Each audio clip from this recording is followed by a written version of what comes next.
Hello नमस्कार। Thermodynamics की lecture series में आप सभी का पुनः स्वागत है। आज हम बात करेंगे एक बहुत ही इम्पोर्टेंट टॉपिक जिसका नाम है अपना श्यानता यानी विस्कोसिटी। परीक्षा की दृष्टि से बहुत इम्पोर्टेंट है, तो थोड़ा गौर करना। देखिए, यह डालिए अपने हेडिंग श्यानता या फिर लिखा आपने विस्कोसिटी। विस्कोसिटी के अंदर एक बात मैंने कर ली थी कि इसमें ट्रांसपोर्ट किसका होता है, तो आप याद कर सकते हो ट्रांसपोर्ट ऑफ मोमेंटम।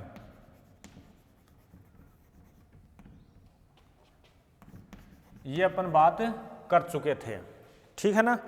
अब देखो, अपन क्या करते हैं, कोई तरल लेते हैं। तरल के रूप में आप एक गैस ले सकते हो, जो कि गैस है जिसका फ्लो जो है वो स्ट्रीमलाइन फ्लो है, धारारेखीय प्रवाह है। ये भी याद है, समझ में आ गई बात मेरी। तो देखो, गैस को किस प्रकार लेते हैं, मैं एक डायग्राम बना रहा हूँ, थोड़ा सा समझना। माना कि गैस है वो ए बी और सी डी दो परतें हैं।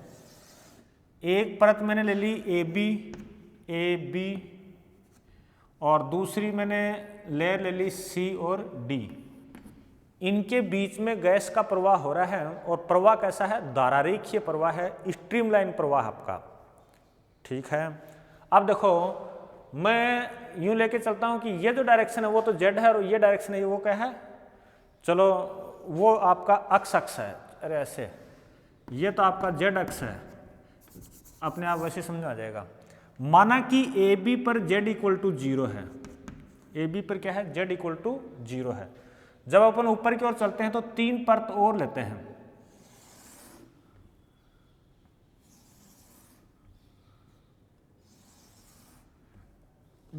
इनका नामांकन करना चाहो तो ये मैंने मान ली P है और ये मान ली Q है और ये क्या है, R है। Q जो परत है वो Z पर है, यानी ऊपर की ओर जब चलते हैं तो डिस्टेंस कितनी ट्रेवल होगी, Z होगी। P है उसका जो निर्देशांक है, कोऑर्डिनेट है वो Z प्लस लैम्डा है। सेम ऐसे ही R है वो Z माइनस लैम्डा है। लैम्डा आपको पता है क्या कहते हैं, मीन फ्री पाथ, शायद याद हो, माध्य मुक्त पथ। यहाँ लैम्डा ही क्यों लिया, जस्ट एक सेकंड बाद बात करते हैं, ठीक है ना। फिर बाद में माना कि ये जो गैस प्रवाहित हो रही है, यूं प्रवाहित हो रही है, ठीक है ना। इसके संपर्क में वेग इसका क्या है, Vx इक्वल टू क्या है, 0 है। Vx इक्वल टू 0 है। तो मेरे हिसाब से गैस समझ में आ गई सबके। अब देखो, अपन आगे बात करते हैं। आगे जब बात करते हैं तो देखो, इसमें मैंने कौन कौन सी बात बता दी। मैंने ये बात बताई कि मैंने तीन परत ली, पी क्यू आर, और उनकी स्थिति क्या है, जेड प्लस लैम्डा और जेड माइनस लैम्डा, ठीक है ना। अच्छा, फिर बाद में मैं बात कर लेता हूँ गैस के अणुओं में वेग प्रवणता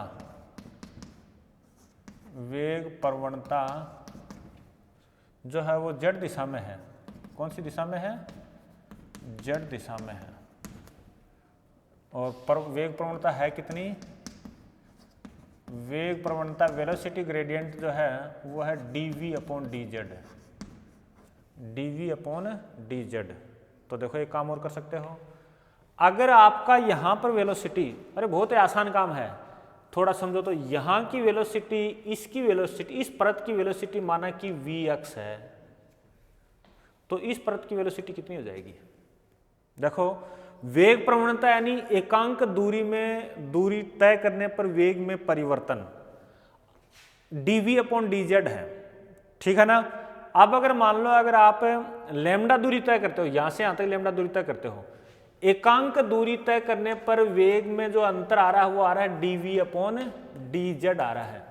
आप यहां से यहां जाते हो तो लैम्डा दूरी तय करते हो, तो इसका मल्टीप्लाई किससे कर देंगे, ये कर देंगे, हो जाएगा। चूंकि जब आप ऊपर की ओर बढ़ते हो तो वेग बढ़ेगा, नीचे वाले की तरफ क्या होगा, वेग कम होगा।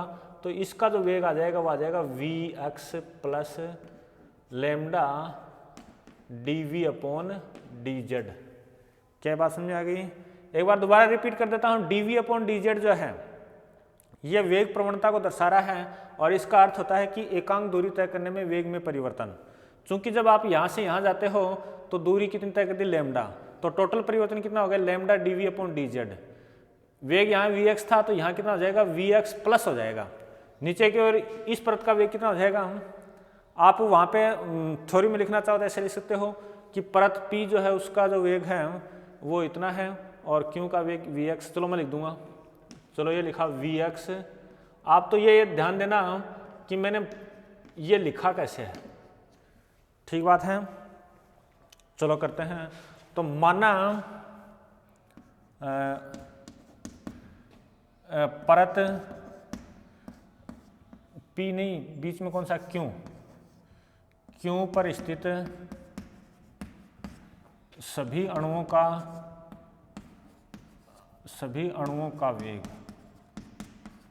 का वेग कितना है, vx। तो Q पर P पर स्थित सभी अणुओं का वेग कितना हो जाएगा, तो वो लिखा जाएगा vx plus lambda dv upon dz, याद होगा सबके। फिर बाद में R पर स्थित इनका कितना हो जाएगा, vx minus dv upon dz हो जाएगा। किस प्रकार से होगा सबको मालूम है। वेग प्रवणता की डायरेक्शन आपको पता है, वेग प्रवणता, वेग ऊपर की ओर जाने पे बढ़ रहा है तो डायरेक्शन ये हो गई। गैस का प्रवाह वेग किधर है, गति इधर हो रही है, तो ये तो आपका z और ये आपका क्या है, गति इधर हो रही है, ठीक है ना। तो मैंने dv अपॉन dz लिखा, देखना उसमें, ये मिटा देता हूँ मेरे हिसाब से समझ आ गई सबके। अब देखो आगे क्या करते हैं, आगे ये करते हैं कि पहले तो ये बताऊंगा इनके बीच की डिस्टेंस लैम्डा ही क्यों ली। इन दोनों जो परत हैं यहाँ से यहाँ तक की और यहाँ से यहाँ तक की डिस्टेंस लैम्डा ही क्यों ली, तो आप इसको ऐसे समझ सकते हो कि लैम्डा होता है माध्य मुक्त पथ, माध्य मुक्त पथ। ये गैस के अणु जब गति करेंगे तो ऊपर वाले नीचे भी आएंगे, नीचे वाले ऊपर, यानी यादृच्छिक गति होती है, ऊपर वाले नीचे जाएंगे, नीचे वाले ऊपर आएंगे, यादृच्छिक गति है, वो टक्कर भी करेंगे, अपन पढ़ा है। लेकिन ये मान के चलते हैं अपन कि माध्य मुक्त पथ इतनी दूरी जब तय करते हैं वो, तो उनके बीच में टक्कर नहीं होती है। यानी कहने का अर्थ है कोई पार्टिकल इधर से इधर आ रहा है तो पहली टक्कर अगर उसने यहाँ कर दी तो इस परत से पहले टक्कर नहीं करेगा। ऐसे ही जब कोई पार्टिकल इधर से इधर जा रहा है तो देखो अगर उसने एक टक्कर यहाँ किया तो अगली टक्कर इसके बाद में करेगा, यानी इनके बीच में टक्कर नहीं होगी, ये मान के चला जाता है, ठीक बात ना। अब देखो मैंने बात ये कर ली यादृच्छिक गति हो रही है, जिग जैग गति हो रही है या फिर रैंडम मोशन हो रहा है, तो मैं क्या करूँगा कि इधर से अणु है वो इधर आएंगे और इधर वाले अणु इधर जाएंगे। तो यहाँ पर P पर स्थित प्रत्येक अणु का संवेग निकाल लो, R पर स्थित प्रत्येक अणु का संवेग निकाल लो, मोमेंटम निकाल लो। फिर इधर वाले अणु इधर कितने आ रहे हैं उनकी संख्या निकाल लो, इधर वाले अणु इधर कितने जा रहे हैं उनकी संख्या निकाल लो, टोटल मोमेंटम निकाल लेंगे। मोमेंटम कितना कौन सी दिशा में गया वो निकाल लेते हैं। बात समझ आ रही है। तो देखो आगे चलो, देखो मैं क्या करता हूं, परत P पर स्थित, P है ना, P पर स्थित प्रत्येक कण या प्रत्येक अणु का संवेग, बोलो क्या होगा। देखो प्रत्येक अणु का द्रव्यमान माना कि m है और वहां पर वेलोसिटी कितनी है, vx plus lambda dv upon dz है, ठीक बात ना। ऐसे ही R पर स्थित प्रत्येक अणु का संवेग वो कितना हो जाएगा, m vx minus lambda dv upon dz हो जाएगा। ये भी क्लियर हो गया सबका। अब देखो अगली बात करते हैं, माना जो अणुओं का घनत्व है, अणुओं का घनत्व जो है वो n है, एकांक आयतन में अणुओं की संख्या कितनी है, स्मॉल n है, ये भी बात ठीक है। फिर फिर बाद में मैंने क्या बताया, अणु है वो रैंडम मोशन करते हैं, किसी भी दिशा में जा सकते हैं, किसी भी दिशा में जा सकते हैं। तो दिशाएं अपनी कितनी होती हैं, 3 दिशाएं। तो एक तिहाई अणु 1/3 अणु किधर जाएंगे, एक्स दिशा में, 1/3 अणु वाई दिशा में, 1/3 जेड दिशा में। ठीक है, तो देखो मैं क्या बोल आगे, अणुओं की जो गति है, अणुओं की गति वो रैंडम है। इस कारण देखो प्रत्येक दिशा में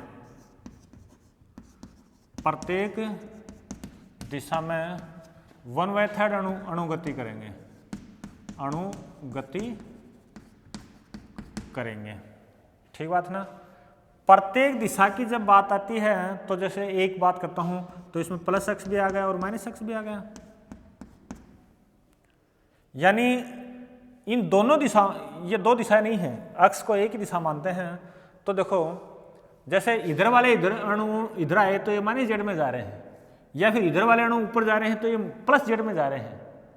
प्लस जेड और माइनस जेड दोनों के अंदर 1/3 है, 1/3 है।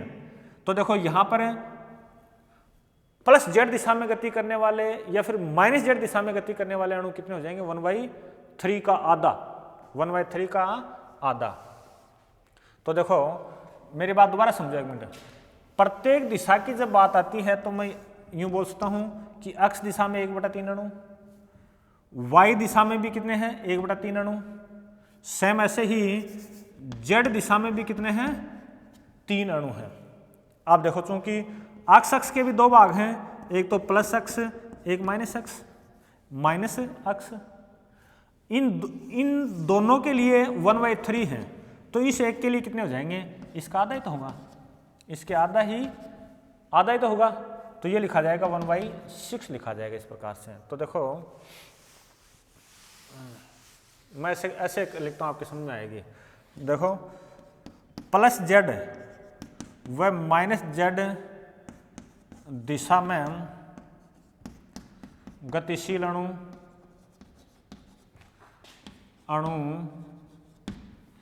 तो ये आपका हो जाएगा n/3। कितना हो जाएगा, n/3। अगली लाइन में लिखूं प्लस जेड या केवल प्लस जेड, केवल प्लस जेड या केवल माइनस जेड दिशा में गतिशील अणु कितने हो जाएंगे, इनका आधा। तो ये कितना आ गया आपका, n/6 आ गया। बात क्लियर होगी मेरे हिसाब से? अरे क्लियर हो गई होगी मुझे तो ऐसा लग रहा है कि क्लियर हो गई आपके n/6 वाली बात। यानी आपने ये सीखा कि प्लस अक्ष दिशा में 1/6 पार्टिकल जाएंगे और माइनस अक्ष में भी 1/6, प्लस वाई में 1/6, माइनस वाई में 1/6, ऐसे ही जेड वाली बात आपने कर दी है। ठीक है, याद हो गया मेरे हिसाब से। अब देखो अपन बात करते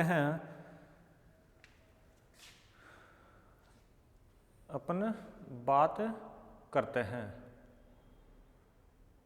एक कोई बेलन ले लेते हैं। चलो एक सेकंड, इसको मैं ऐसे करता हूं कि यहाँ वाले डायग्राम के अंदर वो शो नहीं किया, यहाँ वाले अणु इधर जाएंगे और इधर वाले अणु इधर जाएंगे। ठीक है ना। कितने अणु, n/6 ये हैं और n/6 ये हैं। फिर एक प्रति सेकंड की बात हो रहा है कि वो अपन बाद में बात करते हैं। अब आ जाओ आगे। जब अपन आगे बढ़ते हैं, इसको थोड़ा ये मिटा देता हूं। अब देखो एक काल्पनिक एकांक क्षेत्रफल का, एकांक अनुप्रस्थ काट का, अनुप्रस्थ काट का व लैम्डा लंबाई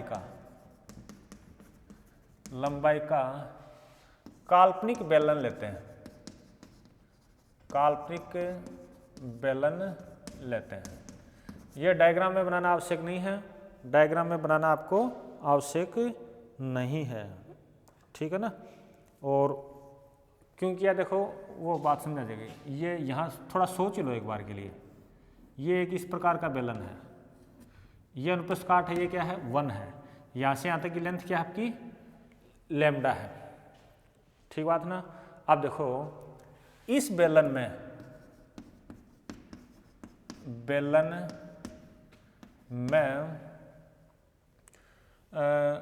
नीचे की ओर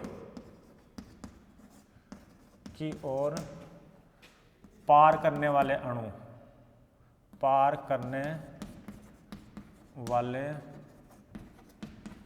कुल अणु कितने हो जाएंगे। देखो मैंने थोड़ी देर पहले लिखा था n/6, क्या लिखा था n/6। n क्या है घनत्व है, यानी एकांक आयतन की बात हो रही है, तो इसको गुणा में आयतन कर दूं, मल्टीप्लाई में।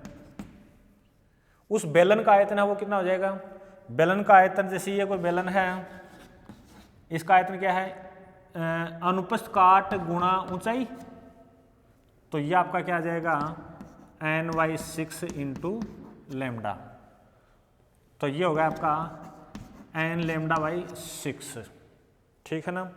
आप इसको ऐसे समझो कि इस बेलन में देखो n λ/6 टोटल पार्टिकल हैं, वो नीचे की ओर गति कर रहे हैं। सेम ऐसे आप समझ सकते हो कि इस बेलन के अंदर भी कितने हैं n λ/6 पार्टिकल हैं, वो ऊपर की ओर गति कर रहे हैं। क्लियर होगी बात मेरी, ठीक है ना।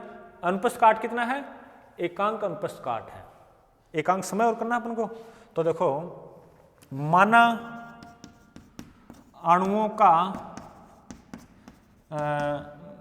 अणुओं की माध्य चाल जो है वो कितनी c बार है, अणुओं की माध्य चाल c बार है। तो देखो लैम्डा दूरी तय करने में लगा समय कितना हो जाएगा। अगर मैं समय की बात करूं तो ये तो था λ/c बार। एक बार तो दोबारा रिपीट करो, ये क्या रामायण कर दिया, समझ आएगी ये बात मेरी। ये मैंने लिखा इस बेलन को नीचे की ओर या फिर ऊपर की ओर पार करने वाले अणु कितने हो जाएंगे n/6 इंटू आयतन लिखूंगा। मैंने आयतन जगह लैम्डा क्यों लिखा, लैम्डा इस जो अपन ने बेलन काल्पनिक बेलन लिया उस बेलन का आयतन लैम्डा ही होगा, क्योंकि बेलन का आयतन क्या होता है अनुप्रस्थ काट गुणा ऊंचाई, ठीक बात ना। Cross section area into height, तो क्रॉस सेक्शन एरिया कितना है 1, हाइट कितनी है लैम्डा, तो ये इसका वॉल्यूम आ जाएगा। ये कर लिया।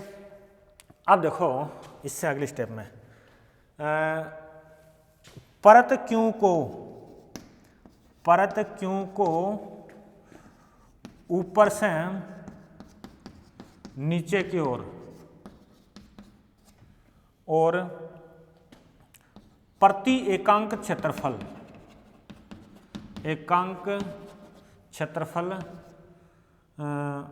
व एकांक समय में पार करने वाले अणु कितने होंगे। टोटल अणु इतने हैं और ऊपर से नीचे के आने वाले अणुओं ने या P से चलने वाले अणु Q को पार करने में कितना टाइम लिया, T टाइम लिया। तो इसको क्या लिखा जाएगा n λ/6 और λ/c बार दैट इक्वल टू ये लैम्डा से लैम्डा कैंसिल, तो ये आ जाएगा n/c बार/6। अब मेरे को तो ये बता दो ये क्या निकाल दिया है, n/c बार/6 वो अणु हैं जो ऊपर से नीचे की ओर आ रहे हैं एकांक क्षेत्रफल पर और एकांक समय में। तो यहाँ देखो आप ये एकांक क्षेत्रफल वाला शब्द लो n/c बार, क्या लिखा आपने n/c बार लिखा। क्या क्लियर होगी सबकी बात मेरी। ठीक ऐसे ही इसी प्रकार मैं ये लिख देता हूं, इसी प्रकार नीचे से ऊपर की ओर जाने वाले भी कितने हो जाएंगे n/c बार/6 हो जाएंगे। इसी प्रकार नीचे से ऊपर की ओर Q को पार करने वाले, किसको, परत Q को पार करने वाले अणुओं की संख्या है वो कितनी हो जाएगी n/c बार/x हो जाएगी। ठीक बात है।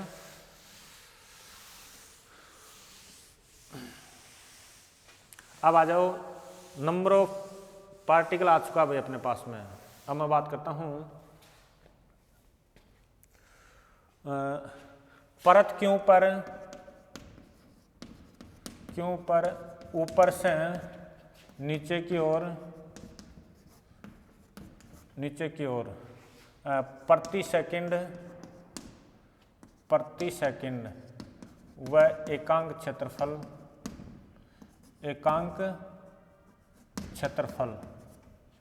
से अभिगमित संवेग। बोलो, एक पार्टिकल का संवेग था mvx plus lambda dv upon dz, ये एक पार्टिकल का था।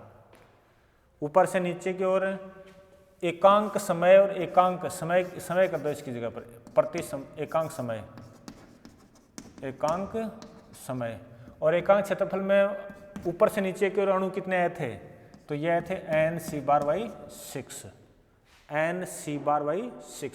इसी प्रकार अगली लाइन लिखेंगे, परत Q को नीचे से ऊपर की ओर पार करने वाले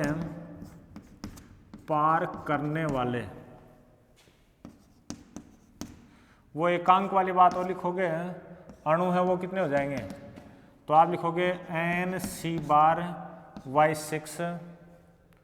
n/6 इंटू ये तो नंबर ऑफ पार्टिकल, फिर ये आ जाएगा mvx minus lambda dv upon dz। ठीक बात है। फिर अगली स्टेप में नीचे से ऊपर की ओर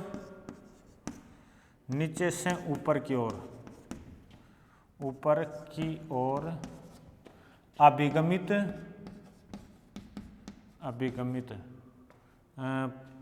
परिणामी संवेग। तो क्या करना चाहिए? नीचे से ऊपर की ओर का निकालना, तो नीचे से ऊपर वाला तो ये है ही n/6 into mvx minus lambda dv upon dz। इसमें से ऊपर से नीचे की ओर आ रहा है, उसको माइनस कर दूं तो ये n/6 into mvx plus lambda dv upon dz। बात क्लियर हो गई भाई? आपको ये दिमाग में आ रहा होगा कि ये भाई डायरेक्शन मेरी प्लस जेड की डायरेक्शन ये तो होती है, तो ऊपर से नीचे से ऊपर की ओर जाने वाला संवेग निकाल रहा हूँ परिणामी। तो देखो ऐसे तो करेंगे, संवेग नीचे से ऊपर गया तो इसमें से माइनस ये घटा दें, माइनस कर दें, तो परिणामी कौन सा बचेगा आपका? ये बच जाएगा। तो देखो इसको माइनस करो और एक स्टेप में डायरेक्ट लिखूंगा, मेरे हिसाब से इससे ये कैंसिल हो जाएगा जब मल्टीप्लाई करोगे तो, और ये आपके पास में आएगा -1/3 mn/c बार लैम्डा dv अपॉन dz बच गया। dv अपॉन dz आपका बच गया है। फिर बाद में देखो अपन लोग क्या जानते हैं, अपन लोग ये जानते हैं, यानी इसको थोड़ा मैथमेटिक्स के रूप में लिखूंगा। ये कौन सा संवेग है? एकांक क्षेत्रफल से एकांक समय में, वही तो संवेग है। अच्छा, कौन सी दिशा में है आपका? गति कौन सी दिशा में हो रही है? अक्ष दिशा में हो रही है। चलो शॉर्ट में लिख देता हूं, चूंकि ये किसके बराबर है? ये होगा आपका F अपॉन A के बराबर होगा। किसके बराबर होगा? F अपॉन A के बराबर होगा। कोई इक्वेशन ना दे दो, लेकिन चूंकि अपन लोग जानते हैं कि F upon A equal to क्या होता है? ईटा और dv अपॉन dz के बराबर होता है। ये वीडियो नंबर, इससे पहले वाले वीडियो में अपन ने बात की थी। ये समीकरण नंबर 2 की है। समीकरण 1 व 2 की तुलना, 1 व 2 की तुलना करो। तुलना करेंगे तो क्या आएगा आपके पास में? आपके पास में ईटा इक्वल टू 1/3 mn/c बार लैम्डा, ये आपका आंसर हो गया। 7 गुना निकाल लिया। एक बार दोबारा रिपीट करता हूँ, दोबारा ये देख लो, ये आया कैसे, मैं 2 बार बता चुका हूँ पहले। ये एकांक क्षेत्रफल से संवेग है। कौन सा संवेग है? जो एकांक क्षेत्रफल से गया और एकांक समय में गया। P और T को क्या लिखूंगा मैं? F नहीं लिखूंगा, तो ये तो लिखा है F/A लिखा है, F/A लिखा है। अब देखो मेरी बात सुनना, ये टॉपिक कंप्लीट हो चुका है, लेकिन इसको अलग अलग प्रकार से आगे लिख के आपके बुक्स में आप देखोगे तो, या फिर एग्जाम में भी पूछा जा सकता है। क्योंकि अपन लोग क्या Mn को क्या लिख सकता हूँ, ईटा इक्वल टू आपका 1/3 रो सी बार लेमडा, ये मास डेंसिटी लिखा जा सकता है Mn। रो इक्वल टू क्या लिखा मैंने, घनत्व है, रो इक्वल टू आपका Mn है, ठीक है ना। सेम अपन जानते हैं, चूंकि लैम्डा के लिए भी अपन जानते हैं 1/√2 पाई d² n, ये n स्मॉल n है, नंबर ऑफ पार्टिकल है ना। अच्छा, सेम ऐसे ही सी बार इक्वल टू माध्य मुक्त पथ, सी बार इक्वल टू माध्य वेग। अच्छा, तो इसके लिए क्या था आपका एट kT/πm की पावर हाफ आ जाएगा। अब देखो ये वैल्यू इसके अंदर पुट करोगे तो और अलग अलग टाइप के आपके ये ईटा आप निकाल सकते हो, ठीक बात है ना। लास्ट में यहाँ तक पूछा जाता है, इससे आगे वाले आपके न्यूमेरिकल में काम में आ सकता है, ठीक है। और अगर प्रूव करवा ही ले मान लो बाय द वे, तो ये वैल्यू पुट तो कर दोगे आप आराम से, ये पुट करके आप अलग अलग निकाल सकते हो, ठीक है ना।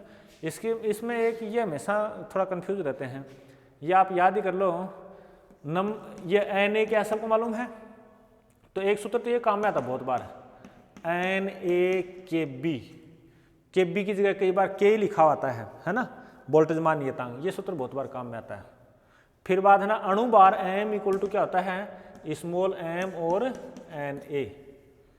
एक ये फॉर्मूला भी काम में आता है, तो वो यहाँ भी आपके काम में आ सकता है। इस प्रकार से टॉपिक कंप्लीट होता है। थैंक यू, बहुत बहुत धन्यवाद।